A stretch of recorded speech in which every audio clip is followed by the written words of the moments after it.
Derby says, how to break out of, or how can I break out of the grammar fear barrier while speaking? So that means maybe the fear of, I don't know the right grammar to use in this situation. Should I use past perfect tense? Should I use an infinitive or a gerund? Should I be using a conditional here? Which type of conditional should I be using? Yes, reasonable to be concerned about that. But if your concern gets in the way of your speaking, it's a self-defeating thing. What does that mean? Language is play. Language is something that comes from usage specifically. That's what it is. It's a human-to-human thing. At its foundation, at its core, its essence is to send stuff across from me to you or you to me in some form, through our eyes if it's writing, or gestures, our ears if it's speaking. What we're trying to do is make stuff happen in your head that is happening in my head. That's all it is. Any language that you speak, I have things here, and I want similar things to happen there, and I need to do some things here to make that happen. So if you boil down communication to that, spoken communication to that, then does grammar have to be perfect? No. So when you say, how do you break out of the fear barrier? How do you break through that? The only thing to say there is you just do it, because you know that grammar, perfect grammar, is not a prerequisite or a requirement for speaking, communicating well.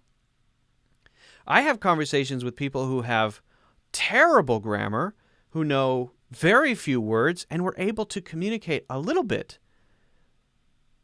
Well, should I say, don't even try. Sorry, you don't have perfect grammar. Don't try. I don't want to hear it. And let me know when you have great grammar. No, I don't care.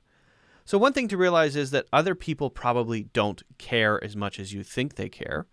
They're not listening to your grammar as much as you think they are. You may be seeing yourself through their eyes. If you see yourself through the eyes of others, you're adding something which isn't included in just the eyes of others, because others see you from their own experience. But when you see yourself through their eyes, you include everything you know about yourself inside. all of your flaws, your imperfections, the things you don't like about yourself gets printed onto the thing that you send out to them, and then through their eyes you see yourself. So you're really just seeing yourself in a more negative way, and that causes fear. So don't do that. Be the person who doesn't care. Be the person who just tries, who wants to get the ideas across, who wants to communicate thoughts, rather than being perfect. But because then if you try, if you just work at it, if you do your best, what you find is it happens. You improve grammar naturally through example, through conversation, through feedback, by reading, by immersing yourself in the language. It happens. The ironic thing is, though, that the fear part has to go away first. First, you have to just get over that and take the first step.